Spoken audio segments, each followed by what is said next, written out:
a story prompt that I got on a Tumblr that I follow.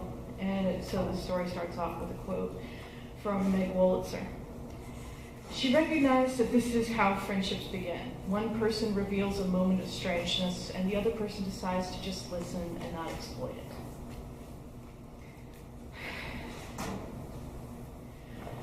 I was walking down the street and having a conversation with a friend of mine when I tripped on a crack in the sidewalk, fell to my knees hard, and when I opened my mouth in a cry of pain, my tongue jumped out of my mouth. Now, I know what you're doing. I know you're trying to make that sentence into something that makes sense. Stop doing it. It doesn't make sense. My tongue jumped out of my mouth. You would think those wimpy organs wouldn't be able to move fast, but no. Mine rolls up into a little ball and goes running down the street. I tugged on my friend's hand and gesticulated wildly at my escaping tongue, but she just stared at me. What are you doing? Again, gesticulating wildly, trying to point at my tongue that's running away and get her to help me stop it, but no tongue, and thus no talking. I opened my mouth, but all that came out was a weird, desperate kind of wail. She suddenly jumped away from me. Oh my God, you've become one of those crazy mutes.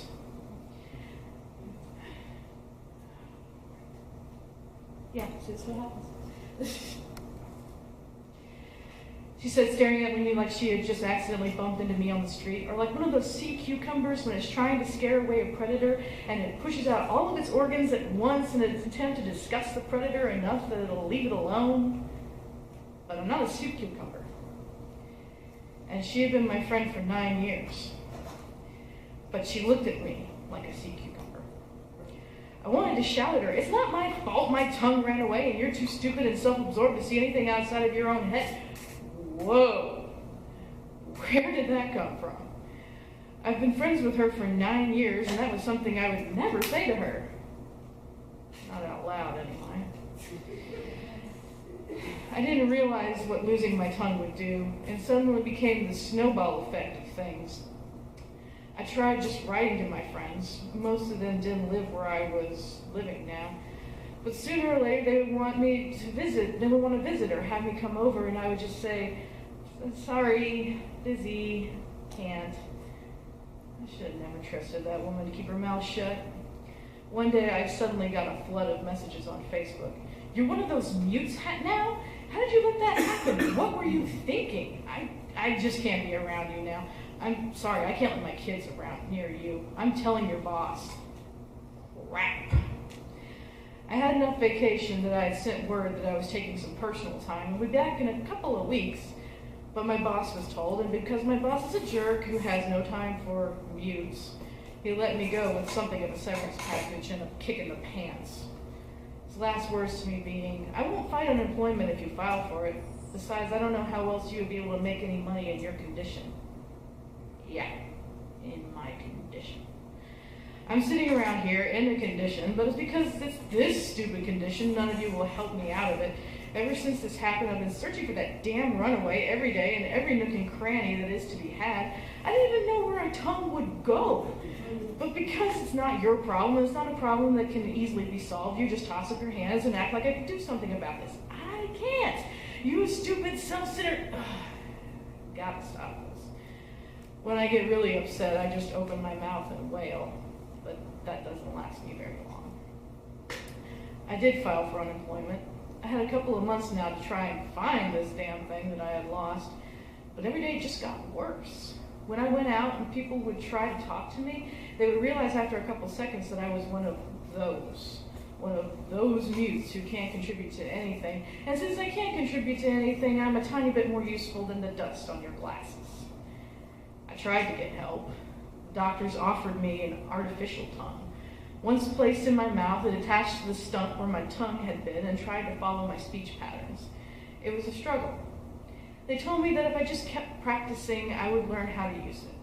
I practiced for a damn month, staring at myself in the mirror and trying to get the right words to come out of my mouth.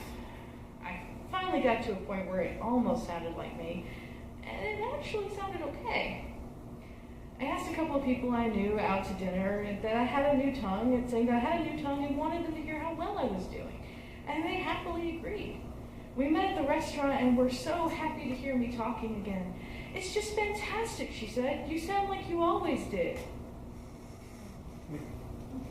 No, I don't, I said. The accent's wrong, the inflection's wrong. I can't get it to transmit the same power and emotion that I always used to do. I can't get it to do what my old tongue used to do. I can't be me.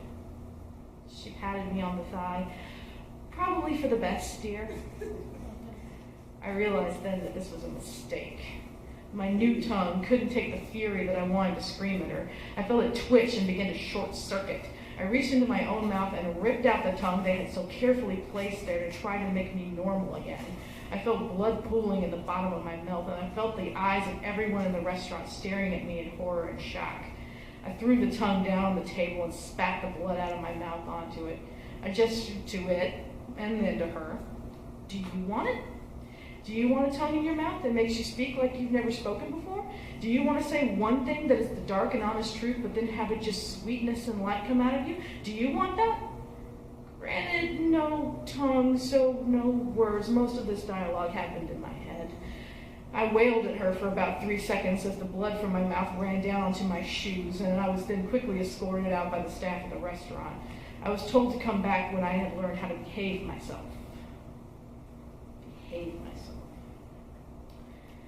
When the doctors found out I ripped out the tongue, they told me that there was no other therapy. There was also no place for me here. But there was a hospital on the outskirts of town that took in only mutes. I'd seen it before. My mother had been a mute towards the end of her life. I hated going to that place because the patients there only wail at each other or sit staring into nothing. If they try to fit them with a false tongue, they rip them out and sometimes break them. Now I understand why she always did that. I hated that place.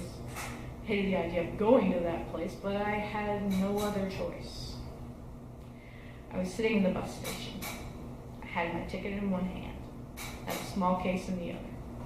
I was sitting there very quietly in one of the 3 chairs in the station designated for mutes. I was getting impatient and tired and a little frightened. I really didn't want to do this, but I didn't see any other choice. While I sat there, a man stopped in front of me. I only know this because I was staring at the floor, and I found myself staring at a pair of battered old shoes. I looked up.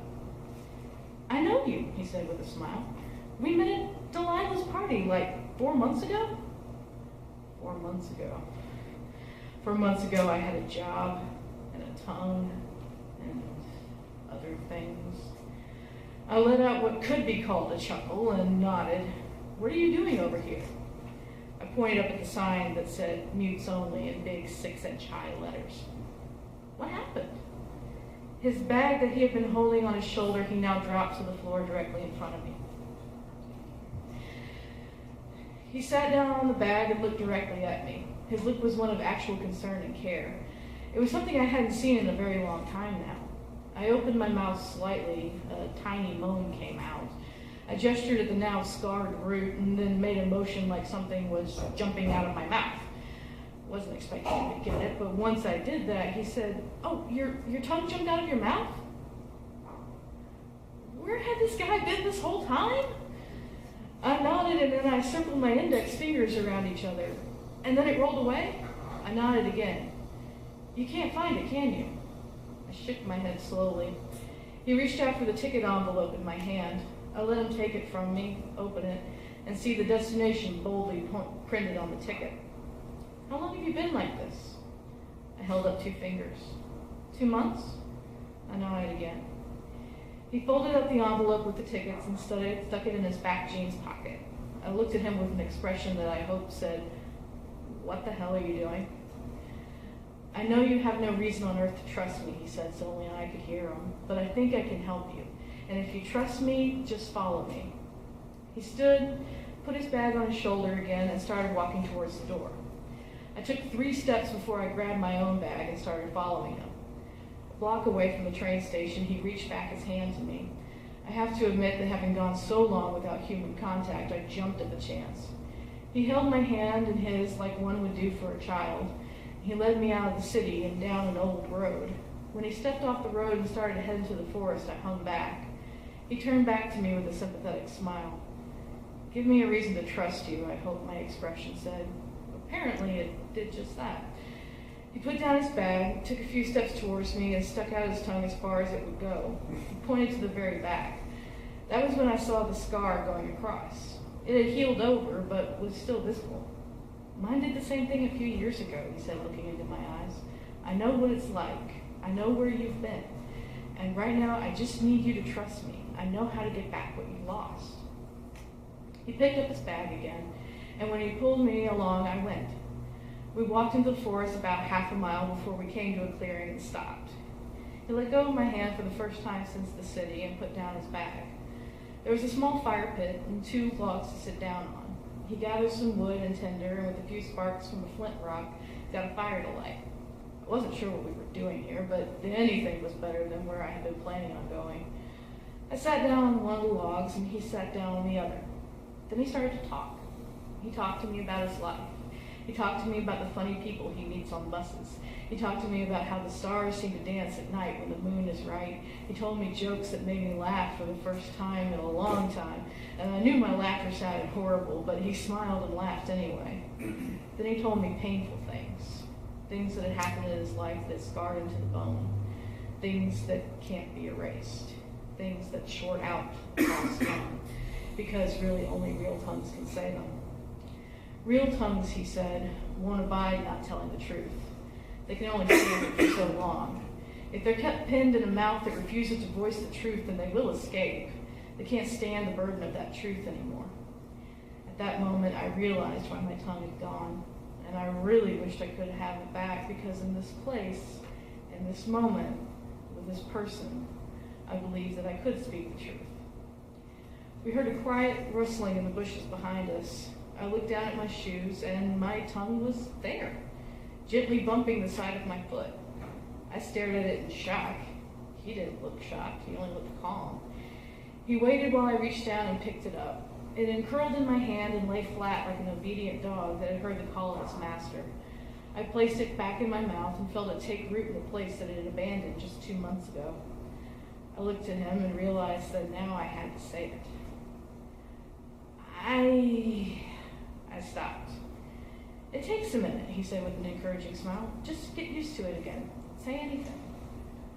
"I like this place," I said quietly. It was true.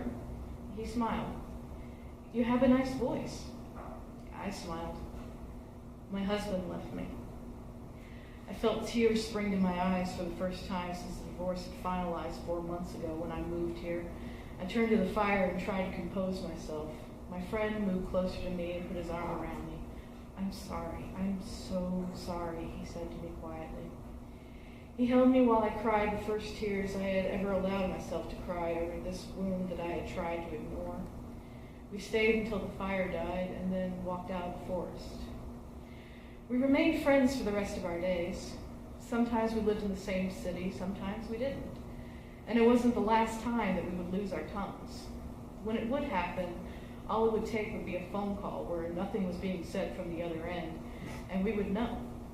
Then whichever one would talk would jump on a bicycle or in a car or on a train or a bus or a plane to the other to sit with them and talk and patiently wait until their tongue came back. And then wait and listen without judgment to what they needed to say. The one time we both lost our tongues at the same time, we thought we were doomed for about 5 seconds. But believing that it could work, I got on my bicycle and pedaled over to his house with a fat notebook and 3 ink pens. We sat together and wrote messages back and forth to each other all weekend until he got his tongue back first, and then mine came back. We both had lovers as the years passed. I got another husband, and he would eventually find a wife. Fortunately, our spouses understood and accepted our friendship, if for no other reason that when they lost their tongues, we understood when they went to their friends for help instead of us. Our children would grow up together. When our kids would eventually ask us about our friendship, we calmly told them that sometimes it takes a friend to understand you in your darkest moments. Sometimes you have to talk to someone outside of your house and life and relationships because they're the ones who can look without judgment, without guilt, and with the purest love that can be had on this earth, the love between friends.